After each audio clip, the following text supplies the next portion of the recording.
Good afternoon, everybody. Today we are going to make my version of something I'm sure you've seen or heard or even fixed yourself.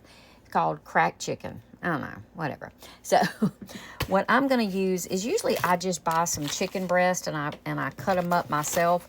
But they had the breast tenderloins on sale, so I just got a couple of containers of that because it was on sale. I'm going to chop up and fry some bacon. If you have bacon bits, that works just fine. I was out, so I'm just going to go ahead and just make my own bacon bits. You're going to need some French onion dip. Yep, French onion dip works perfect. I use Parmesan and Italian blend cheeses. You can use cheddar, you can use Colby Jack, you can use any cheese you want. I just like the Parmesan and the Italian blend on mine, so that's completely up to you. I'm going to season with salt, pepper, garlic, and some of my mixed up salts, and potato chips. I will show you how that goes when I get to it. So I'm going to get this all started, and I will be right back. Okay, so first thing you're going to do is just chop up your bacon and get it fried up. You can cut it, as small or as big as you want. I try to kind of cut it up relatively small.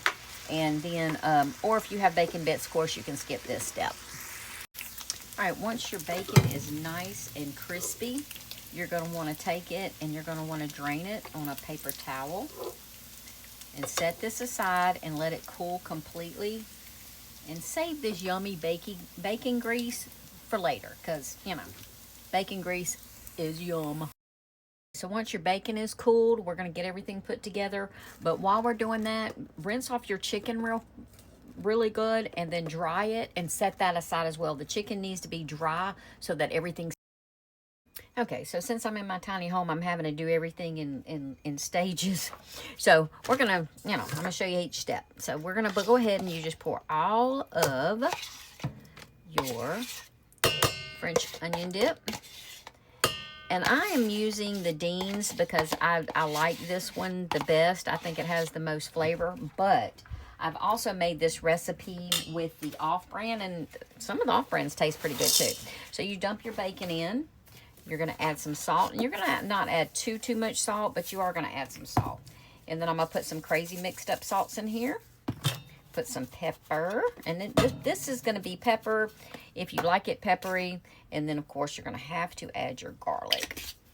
Now, to this, I'm going to add probably about, if I had to measure it, which I usually don't, I'll probably say about a half a cup of that. And about maybe a cup of that. And we're just going to get this all stirred up. When you get this mixed up real good, we'll go to the next step.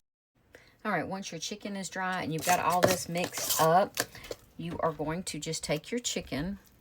And yep, it's going to get messy. You're just going to kind of make sure you coat your chicken down.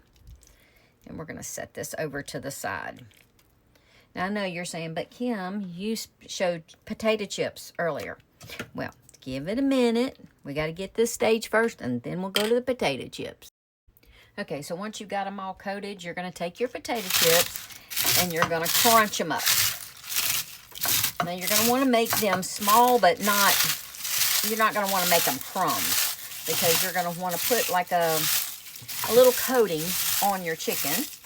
Now, usually, like I said, I use the chicken breast, and I cut them, depending on how big, I cut them in half, or I cut them 3 times. So these little tenderloins are going to cook a lot faster, and so I'm going to have to, usually I would put them at 350 for about 45 minutes. So these are going to have to be timed. Okay, so once you get your potato chips crunched up, you're just going to take them, and you're going to roll it. Okay. And then you're going to put it on. Again, I'm in my little tiny kitchen, so I'm having to have space here.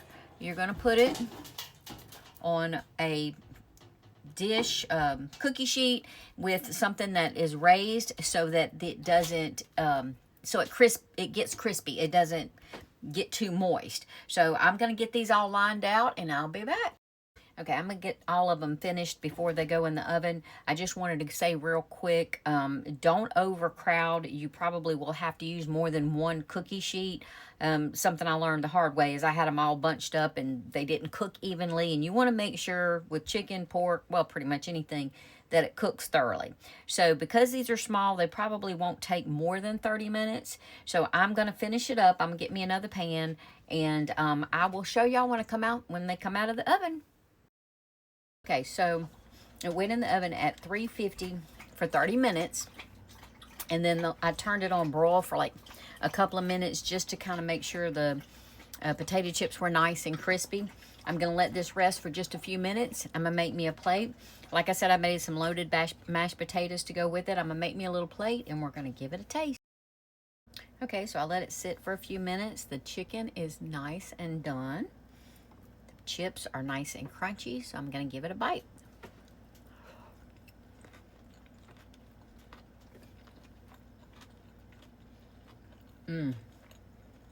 That is so good.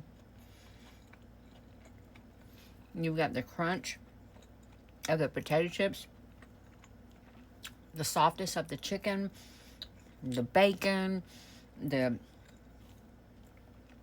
the French onion. It is delicious.